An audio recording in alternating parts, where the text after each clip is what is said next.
Ką ten su kompais? Sveiki gerbimieji. Sveiki. Gerą dieną. Su jumis vėl šiandien podcastas Kažką ten su kompais, jūsų vedėjai Vytautas. Mykolas. Taip, Karolis. Šiandien, kai rašinėjom, yra lapkričio 16. Lietuvoje jau už lango bišk pasnygo, beje, Vilniui. Tai Karolis šito gėrio nematys dar kelias mėnesius. Dar kol kas ne. Ir labai dabar net nenoriu diskutuoti apie orą, kad neužmėtytų manęs kokiais nors ten virtualiais bananais, bet tik ką grįžau iš pasivažinėjimo 4 valandų dviračių, trumpą aprangą, visas suprakaitavęs ir druskom aplipęs. Tai. Bet plema, taip ir gaunasi, kai aš apie orą stengiuosi nešnekėti, užsikemšu, tada Karolis nebenori apie orą, tada Vytas šauna. Jeigu ne Vytas šauna apie orą, tai kas nors iš mūsų. Nes oras yra... Universali meilės kalba yra pašnekėjimas apie orą. Taip. Orą aptarėm, tai galime įti prie naujienų, aš manau. Ką čia nelabai. Tai važiuojam? Taip. Pradėsim nuo AI šūdų lietuviškų. Čia gal tokie net ne visai šūdai, čia visai geras dalykas. Ar ne, Mykolai, papasakosi? Tai valstybinė skaitmeninių sprendimų agentūra ėmė ir paskelbė, kad štai jie išleido pirmąjį lietuvių kalbos dirbtinio intelekto modelį ir kad tai yra didelis žingsnis Lietuvos istorijoje ir kaip čia viskas atvira ir kaip čia visur galima viską parsisiųsti ir kaip čia viskas faina. Ir labai čia mes grįžtame atgal prie Lito, priminsiu, prie Lietuvos AI-aus, kaip ten turėjo vadintis, centro ir ten, nežinau, kažko tai, kuris turėtų vadintis Litai. Bet man turbūt pirmoji mintis šauna, paskaičiu šią žinutę, ar tai yra pirmasis lietuvių kalbos modelis. Jis lyg ir Neurotechnology, kurie dalyvavo šitam projekte, jau čia prieš kokius metelius buvo išleidę kažką panašaus. Ir kitas dalykas, aš manau, kad kaip didelė dalis pasaulio skaitmeninių sprendimų agentūra dar pilnai neįsisavino, ką reiškia atviras modelis. Kadangi, tas tekstynas, kuris buvo naudotas, jis, nėra toksai atviras, jį ten galima pavartyti per webuką labai norint ir tam turint ryšių univere gauti. Ne, bet jie tiesiog sako, kad pats modelis yra prieinamas Hugging Face platformoje, dėl to jis yra atviras. Tai yra dėl to, kad tau nereikia rašyti prašymo valstybinė institucijai, pasirašyti jo pieštuku ir parkeriu ir siūsti faksu. Tai dėl to yra atvira, nes tu gali nueiti internetą ir parsisiųsti. Atviras naudoti. Va štai šitaip suformuluota. Ką žinau. Man tai visiškai nusičiurkš, tiesą pasakus, nei pirmas, nei normaliai atviras ir čia kažkaip labai, aš čia kažko stebuklingo nematau. Ką žinau, galim pasidžiaugtis tiek. Šiaip mūsuose tai, kas yra atviras ir atviras kodas, tai labai kažkokios keistas supratimas. Aš atsimenu, čia šiaip ne valstybinė įstaiga, bet Laisvės TV, kai tik prasidėjo, tai jie YouTube įvartino atviro kodo platformą. Oho. Tai aš kažkaip labai sakiau, nusišnekat hebra, bet aišku, į mane niekas dėmesio nekreipė. Bet dabar mes ne apie juos, mes šiaip apie... Šiaip to atviro samprata... Tokia labai savotiškai interpretuojama pas mus. Jeigu kažkas gali pasiekti, reiškia atvira. Vėlgi, turbūt tai problema yra ne tik mūsuose, bet ir dauguma open sourcinių projektų, tas pats, distributyvai, Linuxų kernelis ir panašiai, kas vis dar apsirašinėja savo taisyklės AI-aus naudojimo ir vėlgi bando suformuluoti, kas yra tas atviras modelis. Galiausiai didžioji dalis projektų, institucijų ir kažkokių tai judėjimų priėjo prie tos išvados, kad turėtų būti pilnai reprodukuojamas. Tai yra, kad tu kaip būras gali pasiekti ir tekstyną ar ten pradinius duomenis, aišku, iš kur tas tekstynas ir tie visi pradiniai duomenys atėję, ir panašiai. Kas turbūt OpenAI ir ten kitiem draugam nelabai galioja. Tai vėlgi būtų labai smagu, kad ir lietuviška institucija pasižymėtų gilesnė mintimi, bet turbūt yra naivoka tikėtis, kadangi šitie litai tai yra gana naujas konceptas ir va čia naujas judėjimas į skaitmenizaciją. Man tai labiausiai užstrigo, kad ten labai suplakta pranešime daug dalykų į vieną ir čia vėl, kur turbūt rašė netechniniai žmonės arba techniniai žmonės kažką parašė ir tada ten sklaidos žmonės prireguliavo, nes vienur ten šneka, kad čia pirmas dirbtinio intelekto modelis, kitur jau ten normaliai vardinama, kad tai yra ten neuroninis modelis, ten kitur pradeda apie vektorizaciją šnekėti, kiek žmonių supranta, kas ta vektorizacija, tiesą sakant, net aš pats iki galo nesuprantu, kas ta vektorizacija, tai tokių plaka, kur aš manau, vėlgi, čia kad nereikėtų aiškintis dar kartą komentaruose, tai baba ir boba yra du skirtingi dalykai, baba yra močiutė, tai baba eilinė paskaičiusi tokį straipsnį, tai galvotų, kad sukūrėm lietuvišką dirbtinį intelektą, dabar ateis tas dirbtinio intelekto Jonis ir papasakos tau dalykų, kai čia visai ne apie tai yra kalba, čia tiesiog sukūrė language model, kurį galima tada pritaikyti ten skirtingiam dalykam ir panašiai, bet tai Mykolai, ar tu ten pasidomėjai truputį giliau, kas ten...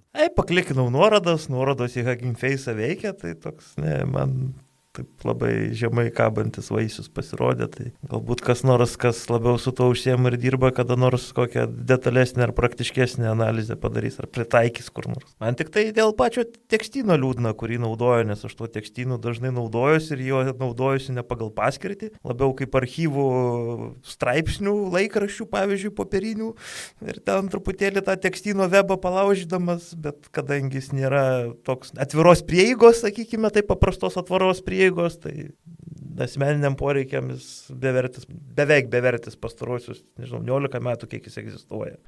Toliau čia tokia, kaip suprantu, trumpa naujiena, čia ko gero į tą AI burbulą, apie kurį šnekam, kur tenai tas circle jerkas, kur Nvidia investuoja į OpenAI investuoja į ten dar kažką, ir į OpenAI perka Nvidia plokštės ir tokie, žinai, visi. Tai Softbankas, kurį mes šiandien kartą esame minėję, ne?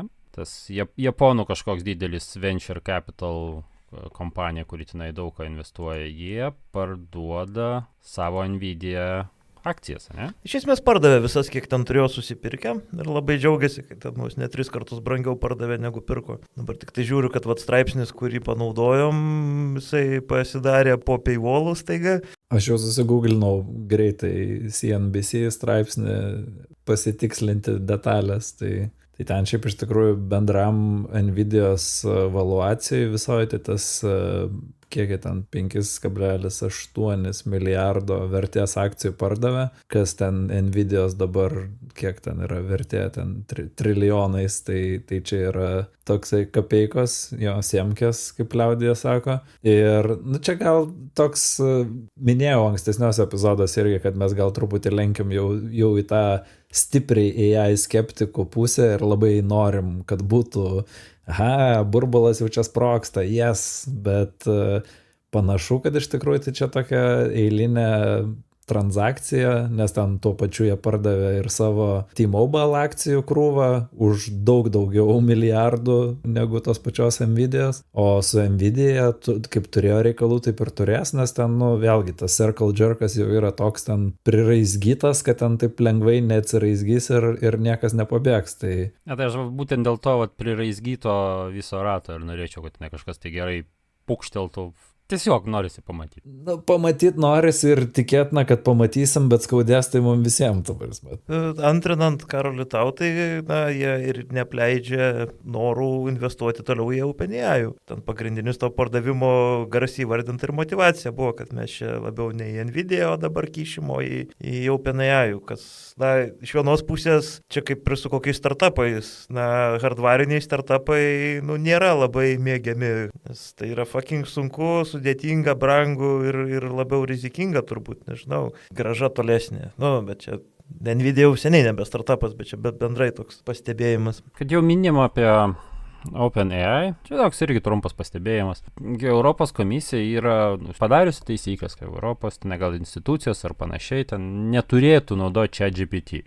Ir buvo prigauti patys jį naudojantis, kas aišku, nestebina, nes to komisija ir šiaip ten jie mėgsta apibrėžti taisyklės, paskui patys jų nesilaikyti ir kaip čia? O mes tokius padarėm taisyklės, ne? Čia toks įdomesnis yra tas metodas, kuriuo prigavo. Tai čia kaip ir Mykolas anksčiau mėgo ten irgi visokių point-outinti iš security visokių. Tai čia netgi prie security galima, net ne prie išvūdų pritemti, bet tai jie, Europos komisija oficialiai turi taisyklės, kad negali naudoti šitų visų LLM-ų. Ir patalpino kelis raportus, ten straipsnius, kuriuose yra nuorodos. Ir tose nuorodose yra šitie UTM source lygu chatgpt.com, tai čia kaip būna prie svetainės adreso, ten ypač jeigu ateini iš vienos svetainės, eini į kitą ir taip toliau, ten prideda daug ten tų UTM, neatsimenu kaip jie šifruojas, bet realiai naudojami visą laiką yra analitikoje ir ten tracking'e ir kad galima būtų priskirti, iš kur atėjo, iš kokio šaltinio ir kur nuėjo ir taip toliau. Tai tai realiai įdėjo nuorodas su ChatGPT source, tai reiškia, kad buvo sugeneruota ChatGPT, išspjovė jam greičiausiai tą tekstą.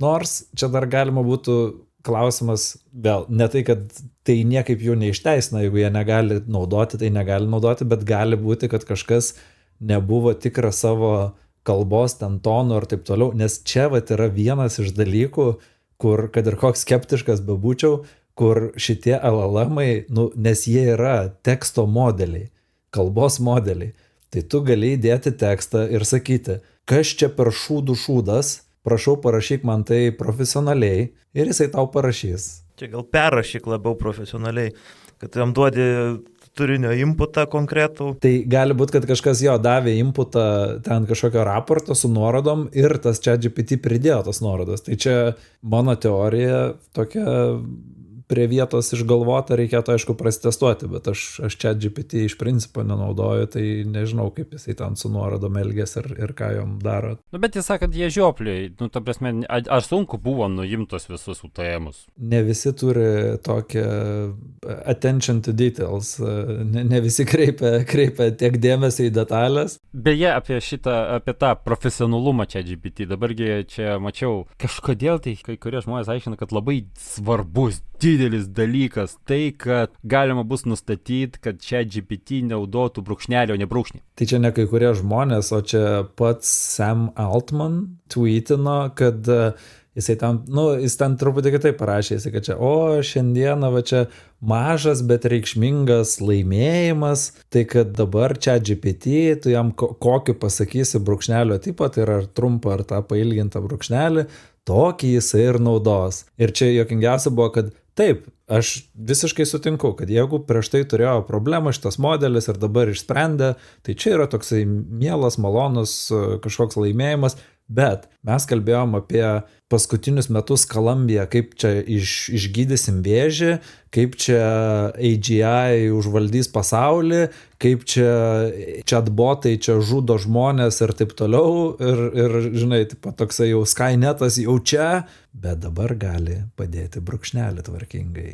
Yes. Tiksliau, netvarkingai. ChatGPT būtent jis tą brūkšnį naudoja taisyklingai. Pagal gramatikos taisyklės jis naudoja brūkšnį. Bet tai išduoda, kad jis yra LLM-as. O brūkšnelį žmonės rašo brūkšnelį. Nes yra skirtumas ar brūkšnio ar brūkšnelio pasirodo. Aš tai labai mėgstu iš įpročio, tai ten, kur turėtų būti brūkšnys, tai tą dvigubą brūkšnelį dedu, nes dauguma sistemų išverčia į ilgą brūkšnį, bet dauguma, yra sistemų, kurios ir palieka taip. Tai...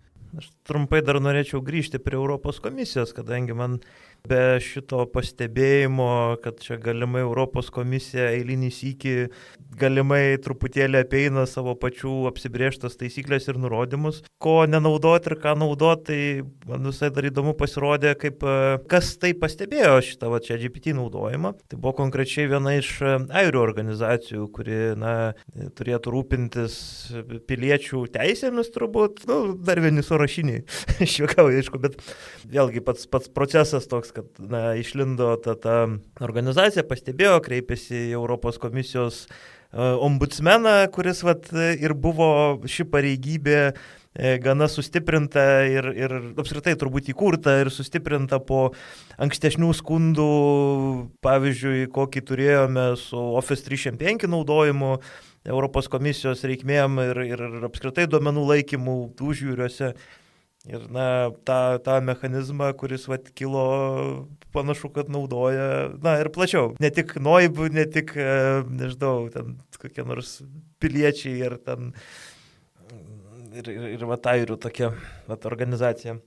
Kad jau čia apie Noibą paminėjai, tai kas tas Digital Omnibus ir kodėl jį tas pats Noibas ir ta tavo minėta airių, kaip supratau, ta organizacija, ko jie taip pyksta? Čia turbūt viena iš problemų, apie kurią pastaruoju metu yra vis daugiau kalbama ir ginčiamiuose, tai apie GDPR ir iš esmės jo prasmingumą, pritaikomumą ir kaip galimai jisai trukdo AI-us plėtrai Europoje ir apskritai technologiniai plėtrai. Ar aš čia maišau ar klystu? Ne, neklysti. Tai čia mes jau esam kalbėję apie tą ES visą tą veidmaniškumą ir ten, kad viena čaka daro vienaip, kita kitaip. Tai čia vėl turim tą pačią situaciją, kur viena ranka skaldo antausius Amerikos korporacijom, o kita ranka dabar siūlo tą Digital Omnibus vadinamą, tai ten tiesiog atnaujinimą, tarkim, GDPR, ar kaip ten jie įvardina, kad pritaikymą čia šių dienų realybėj, dirbtinio intelekto ir taip toliau. Vienu žodžiu, daug yra priviniota į vatą gražių dalykų, bet iš principo, ką tai reiškia, kad tavo GDPR teisės eina per langą, kai įsivelia AI-us. Tai yra, kad ten AI-ui lengviau galima atiduoti tavo duomenis, kad ten tu nebegali reikalauti ten iš AI kompanijų, kad pateiktų visus duomenis apie tave, dėl to, kad ten tie duomenis supilti į bendrą katilą ir sumaišyti ir ten nebeaišku, kas ten aišku. Tai čia apie tai ir buvo kalba ir kol kas tai yra tik tais dar svarstymų ten stadijoje ir nežinau, iš kurie ten gavo tos vidinius memo ir aprašymus to, kaip yra, bet panašu, kad laiku buvo pastebėta ir pradėtas kelti šaršalas, tai galim tikėtis, kad neprastums taip, kaip yra šitoj formai. Čia turbūt galima pratesti ir su tokiais paskutiniais duomenų nuotekiais, kurie patvirtina tavo žodžius, kad tas GDPR-as apskritai kartais yra praktikoje praignoruojamas arba išmetamas pro langą. Ir čia toks išlindo didesnis duomenų nuotėkis, kuris dar sykį parodė, kad žmonių targetinimas ir jų sekimas per visokius Google Ad ID, pagal judėjimo paternus ir pagal lankomų puslapių paternus yra normali praktika ir ši informacija yra labai sėkmingai prekiaujama, nepaisant įvairių institucijų skundų ir to pačio GDPR. Čia aš konkrečiai turiu omeny straipsnį Netspolitik, kuriame tyrėjai iš kelių šalių paanalizavo vieną iš tokių lygų, kuris vadinasi Data Broker Files. Tai iš esmės dalis tų prekiaujimų duomenų, sakykime taip. Jo, čia su tais data brokeriais, tai kažkaip visą laiką, dar netgi šiandien, mindamas dviračių, šnekėjau su kolegė ir sakiau, kaip gerai, kad mes esame Europoje ir turim čia GDPR ir mūsų ten bankai ir telekomai ir interneto provideriai Lietuvoje negali ten pardavinėti tavo vietos duomenų ir ten, pavyzdžiui, kažkada netgi labai domėjaus, ten kiek gali Swedbankas, pavyzdžiui, naudoti mano pirkinių informaciją. Panašu, kad gali vidiniam reikmėm tik tais, tai yra pasiūlyti ten savo kažkokius produktus, bet negali paimti ir parduoti ten, nežinau, Google'ui. Bet tai, kad negali šitokios institucijos, tai nereiškia, kad negali ir, pavyzdžiui, programėlių visokie kūrėjai. Tai čia ir buvo tas iš Netspolitik, tas Data Broker Files, kad ten išanalizavo lyką ir rado, kad ten gali nusipirkti labai tikslius duomenis žmonių judėjimo, lokacijos ir taip toliau. Ir dauguma tų duomenų yra surinkti iš įvairių programėlių mobiliuosiuose telefonuose. Ir kaip pats dirbęs toj srity, ta prasme, tiek reklamos srity, nes teko dirbti tokioje vienoj kontorai Lietuvoje, kuri reklamas pardavinė, tiek duomenų apdorojimo, ta prasme, telefono, telematics, ten viso apdorojimo. Tai man labai stebindavo, ta prasme, kiek galima informacijos iš programėlės gauti be papildomų leidimų. Taip. Nes, pavyzdžiui, giroskopo informacija visa, jinai neturi specialaus leidimo, o iš giroskopo informacijos, tai yra kaip tavo telefonas juda, kokioje jisai pozicijoje, tai tenai galima tiek priburti, panaudojus tą proto AI, tai yra machine learning, kad vaje. Tai dėl to visos kompanijos, tas pats ten Facebookas, WhatsAppas, LinkedInas, jie visi labai pušina, jeigu tu atsidarai jų mobile webą, tai sako, eik į programėlę, nes ten jie gali daryti beleką. Tai vat tos visos programėlės, žmonės prisisunčia programėlių, ten viską leidžia, nežinau, kodėl ten kažkokiam žaidimui, kur ten sprogdinti balionėlius, reikia duoti GPS prieigą, ar ten tinklo prieigą, ar prieigą prie tavo skambučių. Bet šita informacija irgi yra renkama ir jinai yra parduodama Europoje. Tai man tai labai dažnai užkliūva vėlgi tų pačių aplikacijų explicitly leidimas reikalaujamas, prieiti prie tavo Google Ad ID. Kai kuriuose aplikacijose, tai atrodo visiškai kažkaip absurdiška. Vienas iš pavyzdžių tai šitą LT72, kur, kaip ir jos funkcija ir tikslas, nieko bendro neturi su žmonių trekinimu, juo labiau su reklamomis. Ar aš kažką klystu, ar nusišnieku, ta prasme. Čia aš įtariu, kad yra serijos developinant su kokį nors frameworku appsą. Exactly. Būtent defaultiškai paprašo, tipo, šitas ir net nežiūrėdamas tenai vos ne kažką. Taigi čia su to pačiu buvo iš to paties pavyzdžio, kad žmonėm gal lengviau suprasti, tai MKBHD, šitas, kuris labai YouTuberis, kuris reviewina telefonus ir ten vienu metu buvo populiarus, tada jau truputį išaugo savo auditoriją, bet nesvarbu. Jis buvo paleidęs savo appsą ten wallpaperiu, kuris ten labai liūdnai nuskambėjo, nes ten prašė $50 per metus ten, kad gautum ten wallpaperį, kur, come on, bet kas. Bet vienas iš dalykų buvo, kad visko jis ten reikalavo, locationo ten, Ad ID, visko. Tai vienas aš labai gerai atsimenu, kaip jisai paskui darė video ir teisinosi, kad čia mes naudojam frameworką ir tas frameworkas pagal nutilėjimą. Tai su LT72 aš niekiek nebejoju, kad tenai taip ir buvo, tai yra tiesiog paėmė kažkokį pakeptą frameworką, ten kažkokį paruoštuką ir taip gavas. Bet aš manau, kad yra daug kitų programėlių, kurios naudoja tai visai kitiem tikslam. Bet žiūrėk, ar jūs matote kokią realiai prasmę iš to epizavimo? Ką tu paminėjai, Karoli, kad čia pastaruoju metu viskam reikia appso, čia tam appso, ketvirto appso komunikacija ir ten kovas, vasaris, kas tik tai nori. Bet, kame čia šaknis, nes aš kažkokios pridėtinės vertės tai tame visiškai nematau ir tik daugiau rizikų, kurios vienos iš jų, kurias dabar įvardinam.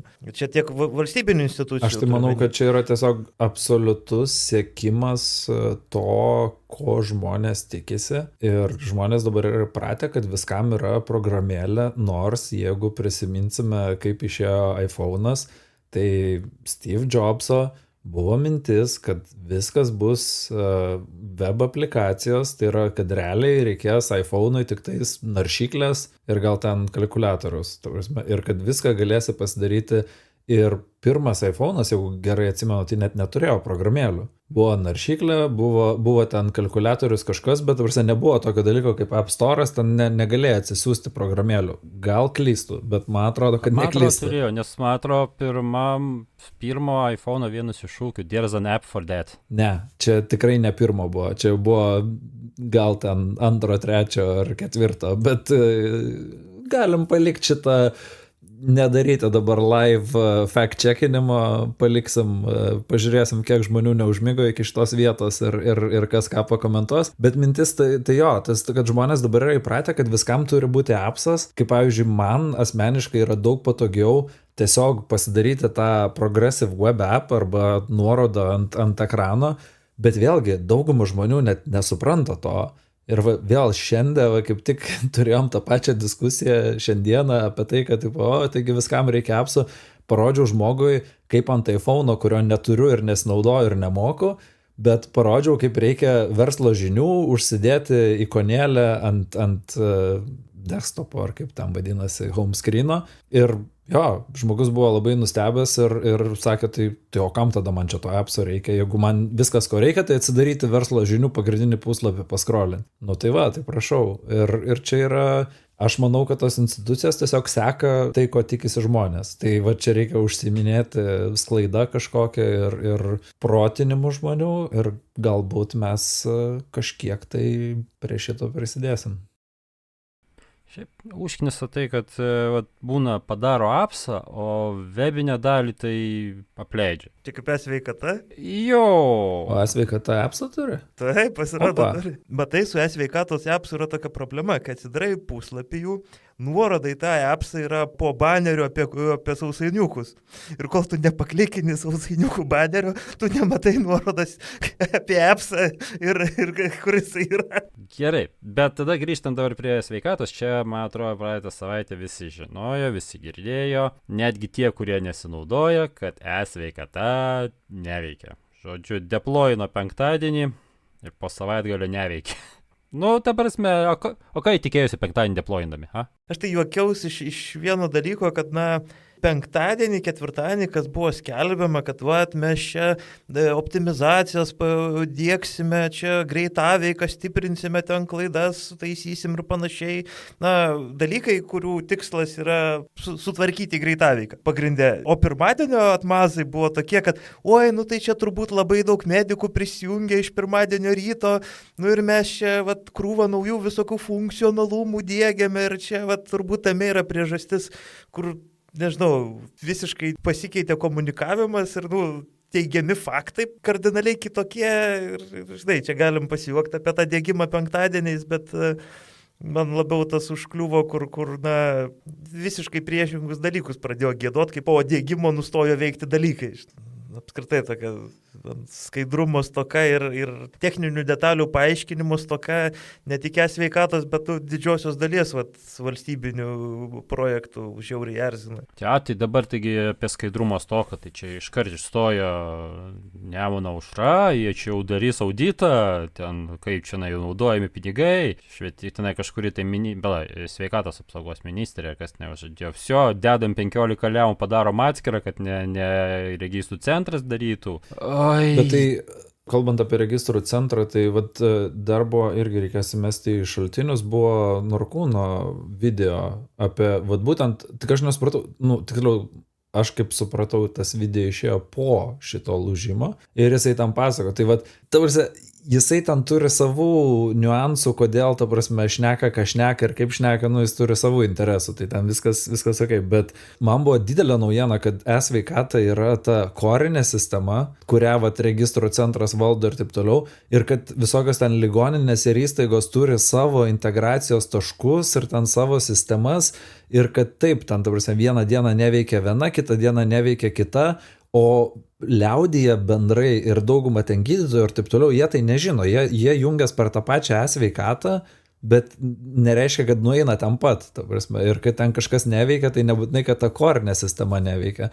Tai čia man tiesiog buvo tas labai didelė naujiena. Tai šiaip, jeigu pasižiūrėtum į viešuosius pirkimus ir paieškotum su kokia nors užklausa apie integracijas į e-sveikatą, tai tas labai pasimato, kadangi ką ir Norkūnas minėjo, kad ten N tūkstančių integracijų, tai viešuosiuose pirkimuose kiekviena ligoninė ir pirko ir perka integracijas ir tų integracijų atnaujinimą individualiai. Ir ten tos sumos, ten su didesnėm ligoninėm, ta prasme, 100 000, man regis. Tai čia ir vėl gaunas ta tokia durna situacija, panašiai kaip kai Gražulis balsavo prieš chat kontrolę, tai iš kitos pusės, kai ateina Nemuno Dešra ir sako, čia reikia kelti šaršalą ir spardyti užpakalius, ir tu toksai sėdi ir galvoji, aš sutinku, bet aš negaliu sakyti, kad aš su jums sutinku. Ir aišku, tas, vėlgi klausimas, koks jų tenai tikslas, ar politinių taškų kažkokius susirinkti, ar realiai spręsti problemą, nes jie tai nori tiesiog kelti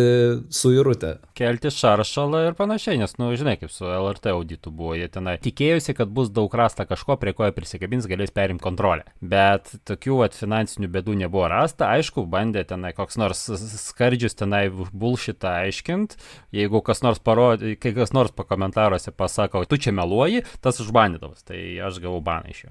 Labai greitai. Tai jo, tai čia su jais yra taip. Aš šiaip, apie tas valstybinės įstaigas. E-sveikata neveikia, o jų puslapį įrašyta, kad jie pyragų dieną švenčia. Čia praeitą savaitę buvo. Oi, tai čia labai juokinga. Čia vėl prie to pačio skaidrumo grįžtų problemos. Tai vėlgi, kadangi ten visi dėgymai, atnaujinimai ir e-sveikatos priežiūra, jinai yra pastoviai per viešuosius pirkimus, ten skirtingų įmonių, dar ten skirtingų integracijų. Tai natūralu, kad jie neturi kadrų, kurie galėtų detaliau ir aiškiau aprašyti visuomeniai, išaiškinti dalykus. Pavyzdžiui, dėl to pačio e-sveikatos neveikimo, ir kad čia tik konkrečios ligoninės, konkreti integracija neveikia ir čia viskas gerai, žinai. Ir panašiai. Tai, tai jie, ką deda į naujienas, tai kad veikia, neveikia, arba pyragų diena. Tai papasakokit apie pyragų dieną, nes aš manau, ne visi čia supranta, kas ta pyragų diena ir prie ko čia tie pyragai. Tai. Šiaip aš irgi nesuprantu, nes praeitą savaitę buvo tiesiog tarptautinė kažkokia pyragų diena. Ta prasme, pas mano vaiko mokykloje buvo pyragų pardavinėjama. Bet aš galvojau, kad čia kovo 14. Ten yra matematikų diena pyrago, o pyragų diena paprastiem mirtingiesiem, kurie nesupranta, kas yra pai, tai pasirodo buvo šią praeitą savaitę. Rimtai, nes dabar atsiverčiu šitą skaitmeninio sprendimo agentūros straipsnį ir čia yra lapkričio 6 šventėme tradicinę pyragų dieną.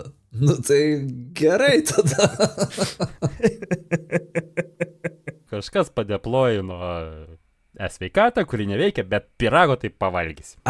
Žinau, žinai kaip yra, tai čia netgi dar iš IRC laikų ir, gal nelabai gražu, nes, ten vėlgi susiję truputį su Orkistanu, bet yra ta santrauka, kai nori pasakyti pizdėts, rašai 3.14 ZDEC, ar ne? Tai gal čia tiesiog, jie leido atnaujinimą e-sveikatos, gavos pizdėts, ir jie šventė pyrago dieną. Olia? Čia įdomi sąmokslo teorija. Klausyk, reikia tą išsitraukti folijas. Kepuraitė vėl. Matau, kad gerai eina. Gerai, kad jau einam apie visokius folijos kepuraitės ir ten visokius kas kur eina. Kas ten su norvegiškais, tiksliau, kiniškais autobusais Norvegijai. Tai čia tas klasikinis gal atvejis, kur yra tų dalykų gyvenime, kur žmonės šneka, kad čia folijas kepuraitė, kaip visą gyvenimą buvo šitas ešalonas, ar ne? Ešalonas, visose amerikiečių filmuose ešalonas, čia valdžia viską klauso, viską gali ir tada ateina Snowdenas ir sako, ne ešalonas vadinas, bet yra. Tai čia turbūt panašiai su šitais kiniečių autobusais, tik tais Norvegijai. Tai aš dabar nepamenu, kas ten tos norvegus privertė šitą pasidomėti šito. Jeigu gerai pamenu, tai vis dėlto čia buvo susiję su pastarųjų metų įvykiais ir su tuo pačiu karus susiję ir kad kinai ten rusus remia ir taip toliau, tai norvegai norėjo įsivertinti savo atsparumą ten kinų įtakai, nes virš pusę viso autobusų parko ten pas juos kinų gamybos, nusivarė autobusą kažkur tai giliai į kalną, kad nebūtų jokių ten radio ryšių, į ten išsiardė, praskanavo, atkrapštė, ir rado backdoorą, kad galima remote tą autobusą, tai čia gal irgi ne tiek, ne tai, kad ten tą autobusą galima iš karto ten imti ir valdyti ir vairuoti ir taip toliau, bet yra galimybė, yra įsiūtos kortelės SIM su europiniais tiekėjais ir yra galimybė atnaujinti tą autobusą nuotoliniu būdu. Nu ir tada jau atnaujinus, tai ten gali beleką įdėkti. Arba įdėkti beleką, arba liaudiškai tariant suplytinti, subrikinti tą autobusą, kad jisai nebevažiuotų ir panašiai. Ir čia bžiauroka buvo, nes aš gal dar esu per mažai sužalotas security žmogus, dar vis naiviai tikiu kažkokiais tai gėriais ir kad sveika logika ir taip toliau, nes man atrodė, nes vienas bičiulis klausė, ta prasme, sako, turiu čia Huawei modemą, kokia tikimybė, kad kinai ten mane seka. Sakau, baigtų, sakau, jo tos didžiosios kompanijos, nerizikuotų savo ten vardu ir tokiais šūdais neužsiminėtų. Taip pat prašau, nes šitie autobusų tie gamintojai, tie Yutong, tai čia yra ir Lietuvoje, man rodos, irgi šitos bandė prastumti. Tai jie yra pakankamai dideli, pakankamai žinomi, bet tokią nesąmonę padarė. Tai dabar kas dar galėjo tokią pat nesąmonę padaryti?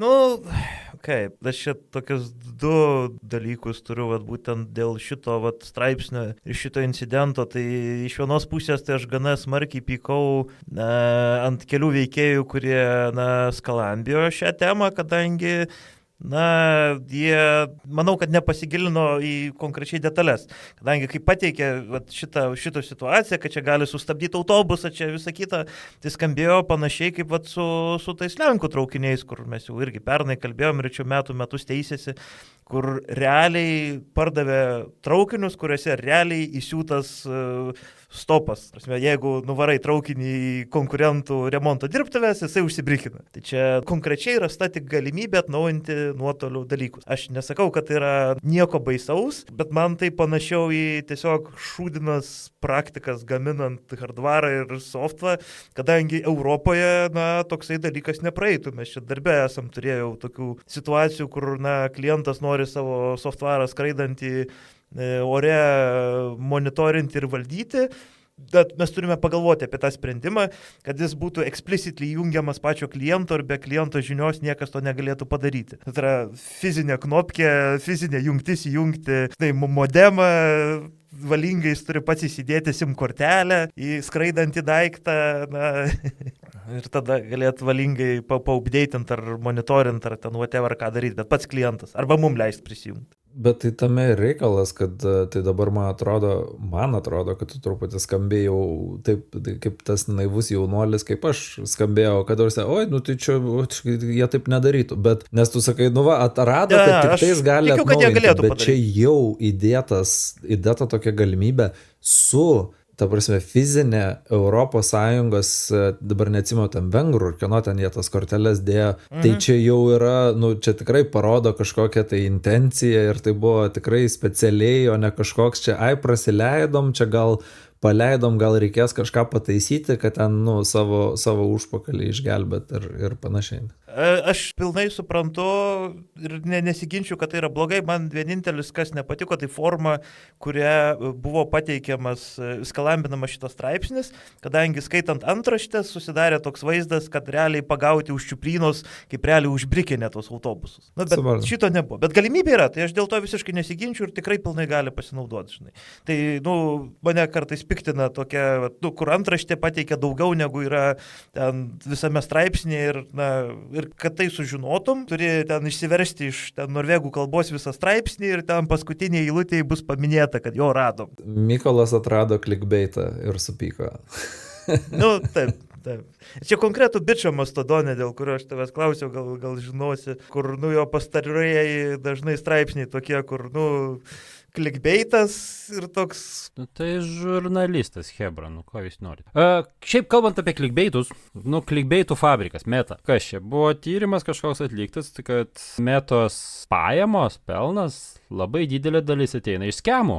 Tai čia pasako, kodėl jie taip sunku skemerius priduoti jiem. įskundė, jie tipo neprieštarauja taisyklėm. Čia nebus tas klasikinis atvejis, kai nuteka kokie nors ten vidiniai mėtos memo apie tai, kaip jie ten debatavo ir svarstė čia banint, nebanint ir nusprendė nebanint, nes, jie moka pinigus ar ten pritraukia lankytojų. Čia toks, jau nežinau, ne pirmą, ne antrą sykį jie pasimauna. Ta pati mėta, tas pats Google'as, kur, sakau, vidiniai memo kokie nuteka ir išlenda tokios praktikos. Taip, bet čia konkrečiai buvo praktika tame, kad apie 16 milijardų, kas yra tik tais 10% jų pelno, bet 10% arba 16 milijardų pelno ateina iš reklamų, kurios yra, jie turi tą automatizuotą vertinimą reklamų, nes, tai žinoma, tokioje skaliai ten, kiekvienos reklamos žmogus negali peržiūrėti ir panašiai. Ir ten buvo diskusija apie tai, ties kuria riba uždėti tą nukirtimo cut-off ten liniją, kad čia jau šitų reklamų nebeleisti. Tai jie tiesiog žinodami praleido krūvą reklamų ir nusprendė su jom tvarkytis taip, kad jeigu įtaria, kad reklama gali būti apgavystė, tai tiesiog imti truputį daugiau pinigų už tą reklamą su ta mintim, kad čia vėlgi čia tas kapitalistinis mąstymas, kad, tai va, balsuokite su savo piniginę arba ten rinką išspręs. Tai prasme, kad LS kameriai nenorės ten mokėti 2 centais brangiau už ten vieną parodymą, bet buvo ten konkrečių pavyzdžių, kur yra visiškai nuripofinti, padaryti feikinės svetainės, realių produktų ir tų svetainių yra ir tokių ten, mačiau, LinkedIn plaukiojo irgi tenai žmonės dalinosi dėl, pavyzdžiui, yra MyProtein. Tokia parduotuvė, kuri pardavinėja ten sportinius maisto papildus. Tai vat jų tenai dažniausiai tai yra, tokios absoliučiai nelogiškos kainos, aš kiek esu pats susidūręs, tai pagrindė iš tos pusės, kad manęs parašo, tai gerai, kad dar tėvai yra išmuštruoti ir išauklėti, parašo ir paklausia, ar čia gali tai būti, nes dabar visai neseniai irgi mama norėjo į koncertą kažkokį pirkti bilietus, tos bilietus išpirko ten per 2 valandas nuo to, kai jos paleido, neatsimenu, kažkoks ten kompozitorius ten Kaune turėjo, paskui padarė antrą dar datą, ten kitą dieną, tuos irgi per 1 valandų išpirko, jinai vis tiek labai norėjo ir jie išmetė reklamą, kad va čia nusipirk čia. Ir aš atsidarau ir ten taip akivaizdžiai, tarsi vėlgi akivaizdžiai man, bet, nes ten kontaktai jokie nepateikti, ten neaišku, kur ten linkina, ten netitinka su klaidom padaryti ir taip toliau, bet va visus šitos labai sėkmingai gali dėti į Facebooką ir jisai labai sėkmingai jos ištransliuos ir jie tai žino ir jiem yra dzin, nes tai yra 16 milijardų, tai už 16 milijardų, kaip sakant, galima... 16 milijardų plus, tai vis neįmina. Tikrai taip? Nestebina. O tuo tarpu, grąžinant truputį istoriją arčiau namų, o arčiau namų dėl to, kad kaip visi žinom, kad Revoliutas yra dabar Vilniui registruotas ir per Lietuvos banką, tai jie irgi nepraleido progos pasipiarinti ir čia šovė tokį didelį, kad turėtų atseit Meta kompensuoti už šitos skemus ir skemų aukas, nes jie čia, tarkim, įgalina tą daryti, kas yra labai labai stipriai juokinga, nes čia toksai juokiasi puodas, kad katilas juodas, nes Revoliutas, labai pro pirštus žiūri tos visus schemus. Kadangi jos prižiūri Lietuvos bankas, tai jie turi ten laikytis tam tikrų taisyklių. Beje, Lietuvos banko svetainėje yra patalpinti visi skundai ir jų rezultatai. Tai va ten galima pasižiūrėti proporcionaliai lyginant su visais bankais, kiek gauna skundų Revoliutas, ir tai yra daug. Ir dauguma jų irgi yra, kad Revoliutas atsisakė kompensuoti ten už skemą, nes čia vartotojas pats padarė, čiukšt gavo per nagus nuo LB ir taip toliau. Tai aišku, tai dabar nori nusimesti, kad žiūrėkit, mes nenorim čia užsiminėti skemų gaudimu, tegul Meta tvarkosi. Tai vienu žodžiu. Ok, Toliau. Bet šiaip čia toks pora, man žinučių susijusių išlindo, kur viena gana tiesiogiai buvo susijusi su Lietuva. Tai būtent žinių radijoje ten tokios man negirdėtos kompanijos, turbūt direktorius ar atstovas, Skylink vadinasi, pasidžiaugė, kad štai mus galimai perka Vodafone'as ir čia, žodžiu, viskas čia labai faina, mes čia klaudo ten tiekėjai, visa kita ir čia Vodafone'as čia statys dalykus Lietuvoje ir taip toliau. Ir panašiu metu išlindo situacija su Vodafone'u Vokietijoje, man atrodo, jie ne vokiečių, bet čia kalba sukosi apie jų vokišką dalį, kad jie nusprendė sekti vokiško telekomo pavyzdžių ir savo visus, nežinau kaip lietuviškai vardinti, pyringo mazgus centralizuoti. Susijungimo mazgus gal kažkoks pyringas. Taip, čia aš su terminologija nelabai pažįstamas, bet kalba sukasi apie būtent susijungimus su, iš esmės apie interneto decentralizaciją, grubiai. Ir Vodafone kaip vieno iš didžiausių, vieno iš didesnių tiekėjų interneto. Ir, vokiečiai dėl to labai pasipiktino, kadangi, kaip minėjau, Vokietijos telekomas panašių kelių nuėjo ir, jų išorė į pasaulį yra ten per vieną konkretų mazgą ir ko pasekoje jau vokiečiai metų skundžiasi paslaugų kokybę ir atsparumo problemomis. Ir panašu, kad Vodafone'as analogiškai planuoja irgi su savo vokiečių klientais taip pasielgti. Aš norėjau tavęs, Karoli, labiau kaip iš admininės pusės paklausti, gal tu galėtum konkrečiau paaiškinti tą centralizacijos, decentralizacijos skirtumą ir kas tas pieringas. Ne. Ašgi esu dabar jau tas praktiškai modernus YAML inžinierius, tai žinai, man kas žemiau Kubernetes layerio vyksta, man nebesuprantama. Truputį juokauju šitą temą, bet iš tikrųjų tai iki geležies, tai man jau tolokai, senokai nečiupinėjau ir duomenų centre nežaidžiau šitą karštą šaltą žaidimo, kai stovi iš priekio spintos ir paskui nueini iš galo spintos. Čia jeigu Greybeardai klauso, tai supras, pasijuoks, o visi kiti, tai, nežinau. Tai nepaaiškinsiu, nežinau, žinau, kame problema. Tai yra, kad sucentralizavimas visko į vieną, tai čia bet kuriuo atveju yra blogai. Ir čia vėl tas toksai įsijungia duality, tas dviveidiškumas, dvilipumas, kaip mes pastoviai būna tos kalbos, kad žiūrėkit, kodėl tenai Amerikoje ten visi tie milijoniniai, trilijoniniai startupai ir įmonės, o čia europiečiai tokie levakai ir nieko jie čia nesugeba ir nieko neišpušina, tai gal dėl to ir nesugebam kabutės, reiktų sakyti. Visų pirma, tai pas mus ta Europos Sąjunga net nėra tokia federacija, kaip yra Jungtinės Amerikos valstijos, nes federalizmas visai ten kitų lygių veikia. Tai yra daug sunkiau prastumti kažką ir ten visose šalyse paimti viršų. Aišku, yra tam tikrų sričių ir panašu, kad Vodafone'as yra viena iš tų sričių, kur, Vodafone'as arba telekomunikacijos, kur jau koncentruojasi labai stipriai į pavienius praktiškai žaidėjus ir nuo to iš principo nukentės vartotojai, nes čia nebus, kad mes kažką pigiau gausim, čia tiesiog yra ta enshitification, išverskit man vėl. Sušikinėjimas. Taip, sušikinėjimo čia ta stadija, kur jau dabar drožia vartotojus, paskui drož verslo ir valdžios institucijas ir galiausiai tiesiog visiems bus blogai. Tai nežinau, nežinau konkrečiai ir tas Skylink, kas beje irgi, jeigu kas nors ieškos, aišku, mes įmesim į show notes, bet Sky ne kaip SKI, o SKAI, Skylink. Scaling, gal čia yra iš tikrųjų bairis. Bet pirmą kartą tokią įmonę girdėjau, niekur nesusidūręs ir jie teikia paslaugas tai įvairias, ten ir debesų kompiuterijos, ir ten DevOpsai, ir ten kas tik nori. Niekad negirdėjau tokių, o pasirodo čia ale milijonus varto, tai įdomiai. O tai, Mykolai, dabar klausimas tau atgal, ar tu čia klausai dėl to techninio paaiškinimo tiesiog, kad palaikyt pokalbį, ar tu gali mums paaiškinti, kaip ten tie pieringai ir... Oi, ne. Jeigu negali, tai gerai, apie techninius dalykus.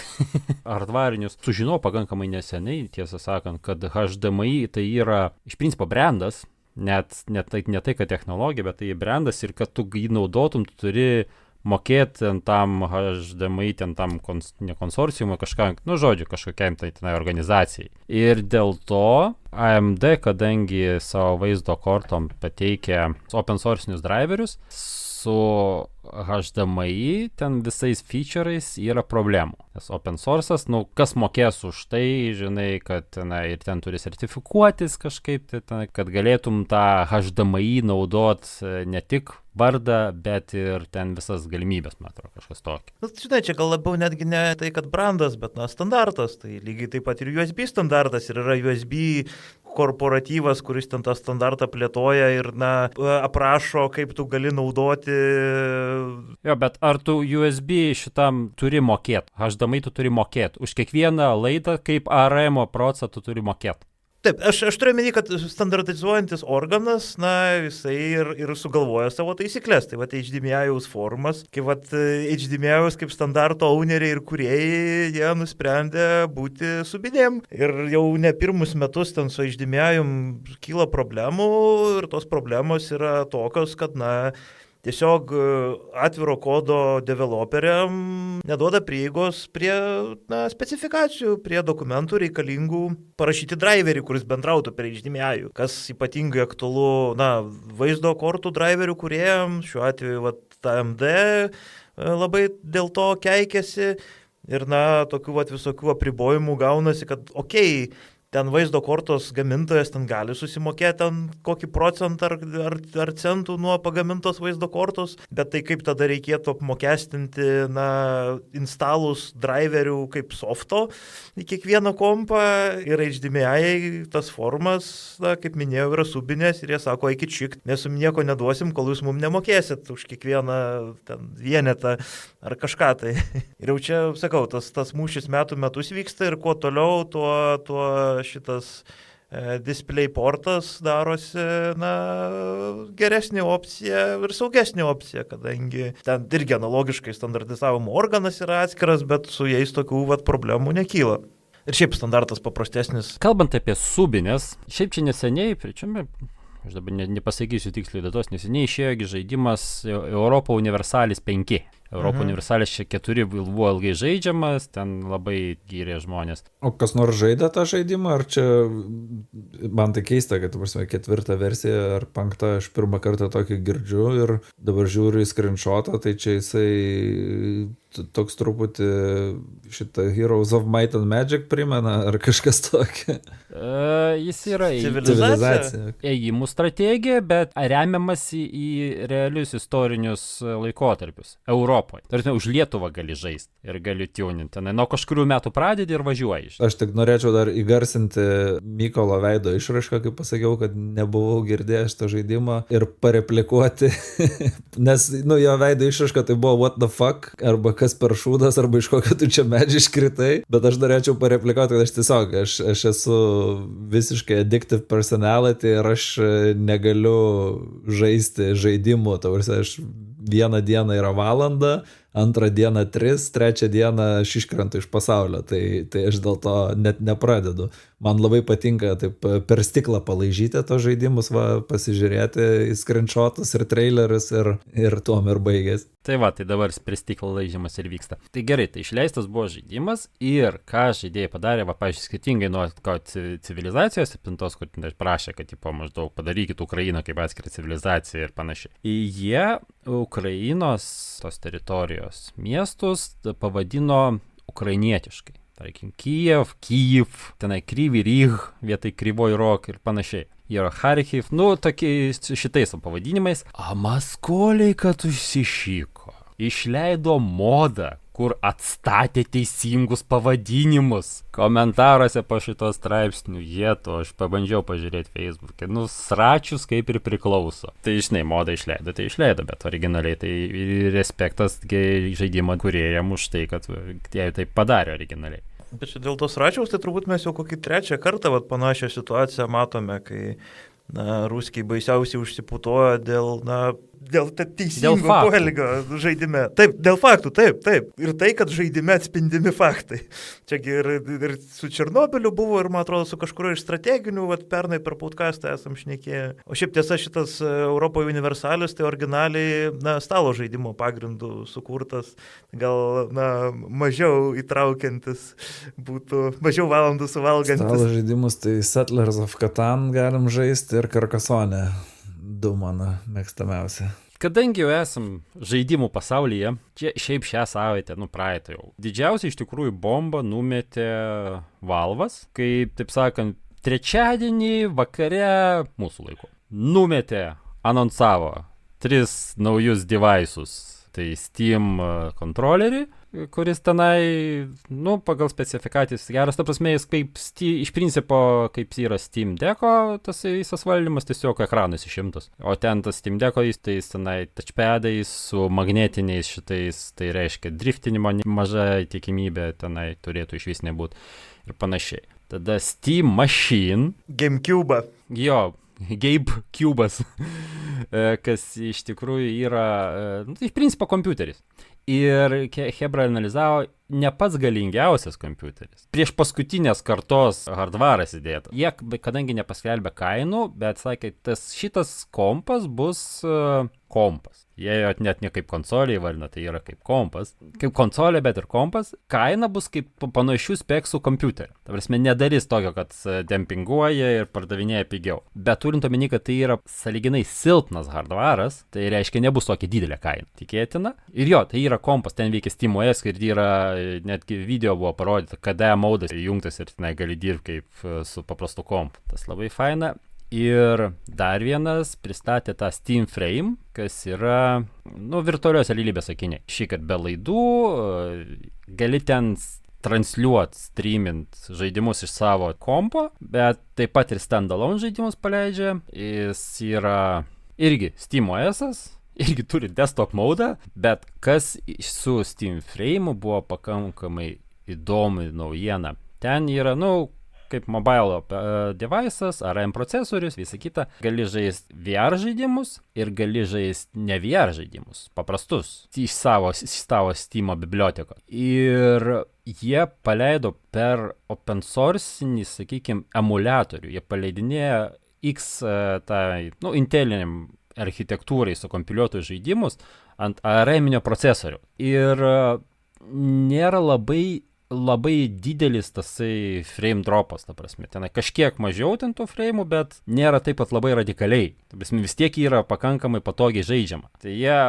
kaip čia sako, padarė daugiau šitam emuliavimui, negu ten Apple'as ar Microsoft'as kartu sudėjus. Ir iš esmės sukišo viską į akinius, realiai, kaip aš žiūriu, kad, Jo, mobiliakas toks geras, šitie VR yra tie ARM-iniai, visą į akinius ir sakau, ir dar tai irgi yra kompas. Gali naudoti desktop modą, SteamOS, tai žodžiu, čia mes šiais metais ir visi Linuxistai, kaip čia padidinti Linux userių skaičius, ateina Valvas, bats, šekit. Čia tai ir mintis, tu panaudoji šitą analogiją, kad numetė bombą iš to, kiek aš skaičiau pats, tai čia labiau skamba, kad jie nenumetė bombą, paleido atominę povandeninę bombą, tai yra jinai iš po vandenų, iš po žemių, iš po niekur pakilo ir labai nustebino visus, nes nebuvo jokio ten didelio bling ten pristatymo, jokio ten, paleido 6 minučių video, kur viską pristato. Dar kiek skaičiau, kad žurnalistai, kurie buvo pakviesti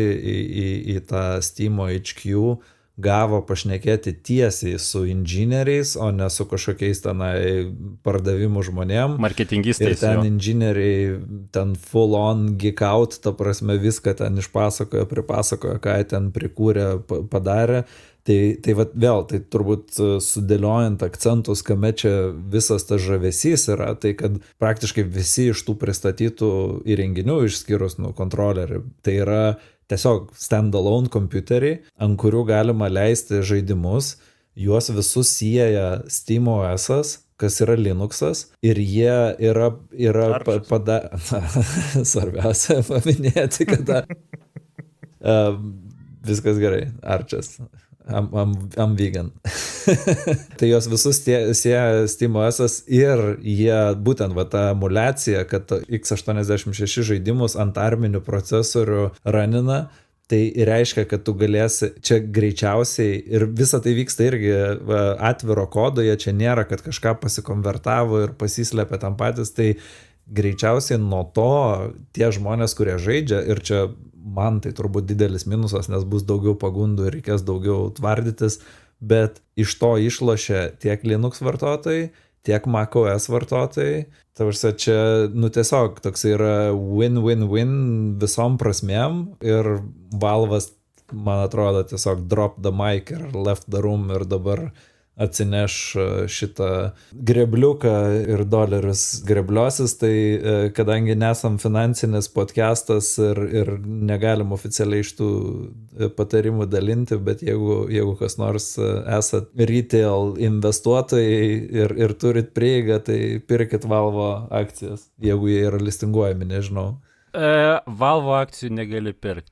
Valvas nėra public kompanija, yra privati kompanija, dėl to jie gali tokius dalykus daryti, jie neturi stengtis dėl shareholderių, jiems svarbu, ką Geibas, ką nori daryti.